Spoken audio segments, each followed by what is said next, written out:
For today's movie review, I'll be reviewing John Dies at the End, a 2012 horror sci-fi comedy that's based on the novel of the same name. It's directed by the same guy who's been known to work on various films, from the Phantasm film series to The Beastmaster, and my personal favorite of his, Bubba Hotep. And rumor has it that the director of the movie actually read the book and said to himself, you know what, this would make a great movie, and decided to make a movie based upon the novel. And since then, the movie was considered one of the worst movies ever made, and has gained a cult following. So, is John Dies at the End any good? In terms of what the movie is about, it's about this guy named David Wong who tells this story to his reporter about how he and his friend John saved all of mankind from this street drug known as soy sauce that has a very unusual effect on people. One of them being the fact that it turns people into aliens that planned on unleashing a evil force upon the world. In terms of what I liked about the movie has some good costume designs. Like, case in point, the main highlight for the movie for me was the meat monster. Because at one point, you have these two main characters who encounter this monster composed of, like, meat. I mean, granted, it only appears in the movie for, like, a couple minutes, but I wish that thing had a bigger role. And as far as the acting goes, everyone does their parts okay. But the standout to me is Paul Giamatti. Because, well, it's fucking Paul Giamatti.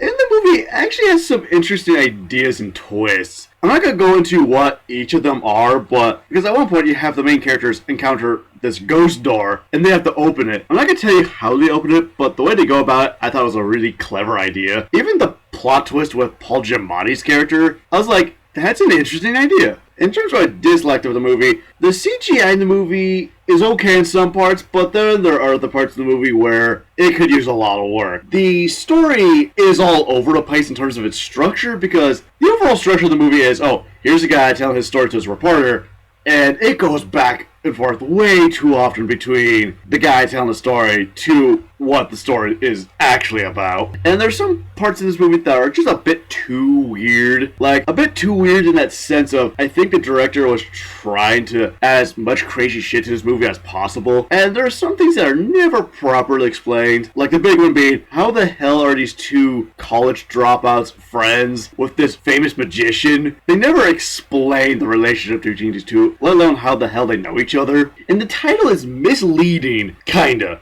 Misleading in that sense of, even though the movie's called John Dies at the End, John technically died at the beginning of the movie. And basically what we're seeing is a ghost of him helping out David Wong. But at some points in time, he gains a physical body. This I didn't really understand. So for my final verdict of John Dies at the End, the movie I found to be a dull and confusing experience, because the movie has some unique ideas, they're just not well executed, and the story is just a mess to follow. And I feel that the director tries way too hard to make this a cult film based upon the amount of crazy shit he adds to the story. Overall, it's not the worst movie I've ever seen, but if you really want to watch a crazy movie, I recommend some of the director's early works, from the Phantasm series to Bubba Hotep. And before I give my final rating, what did everyone else have to say about John Dies at the End?